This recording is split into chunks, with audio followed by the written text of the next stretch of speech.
कौवा और सांप। एक बार की बात है, एक जंगल में किसी पेड़ पर कौवे का एक जोड़ा रहा करता था। वो दोनों खुशी खुशी उस पेड़ पर जीवन बसर कर रहे थे। एक दिन उनकी इस खुशी को एक सांप की नज़र लग गई। जिस पेड़ पर कौवों का घोंसला था, उसी पेड़ के नीचे बने बिल में सांप रहने लगा। जब भी कौवों का जोड़ा दाना चुगने के लिए जाता, सांप उनके अंडों को खा जाता था और जब वो वापस आते तो उन्हें घोंसला खाली मिलता था। लेकिन उन्हें पता नहीं चल रहा था कि अंडे कौन ले जाता है।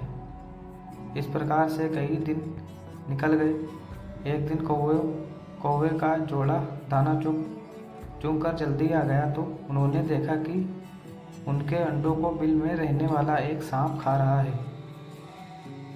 इसके बाद उन्होंने पेड़ पर किसी ऊंचे स्थान पर छुपकर अपना घोंसला बना लिया। सांप ने देखा कि कौवों का जोड़ा पहले वाले स्थान को छोड़कर चला गया है, लेकिन शाम होते ही दोनों वापस पेड़ पर आ जाते हैं। इस प्रकार कई दिन निकल गए। कौवा के अंडों में से बच्चे निकल आए और वो बड़े होने लगे। एक दिन सांप को उनके नए घोंसलों का पता चल गया और वह कौवों के जाने का इंतजार करने लगा। जैसे कौवे घोंसला छोड़ कर गए, सांप उनके घोंसले की ओर बढ़ने लगा, लेकिन किसी कारण से कौवों का जोड़ा वापस पेड़ की ओर लौटने लगा।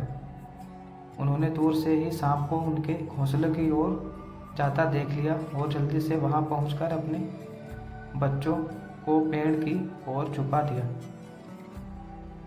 पेड़ की ओट में छुपा दिया। सांप ने देखा कि घोंसला खाली है तो वह कौवों की चाल समझ गया और वापस बिल में जाकर सही मौके का इंतजार करने लगा।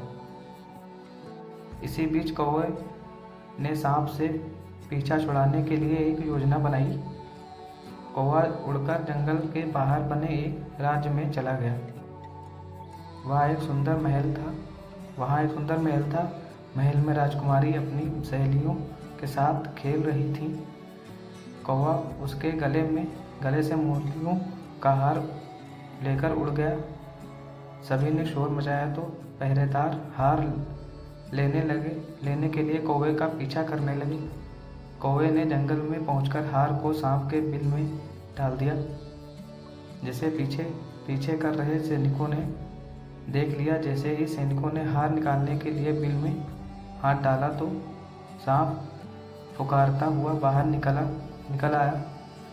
सांप को देखकर सैनिकों ने तलवार से उस पर हमला कर दिया, जिससे सांप घायल हो गया और अपनी जान बचाकर वहां से भाग गया। सांप के जाने के बाद कौवा का परिवार अपने परिवार के साथ खुशी खुशी रहने लगा।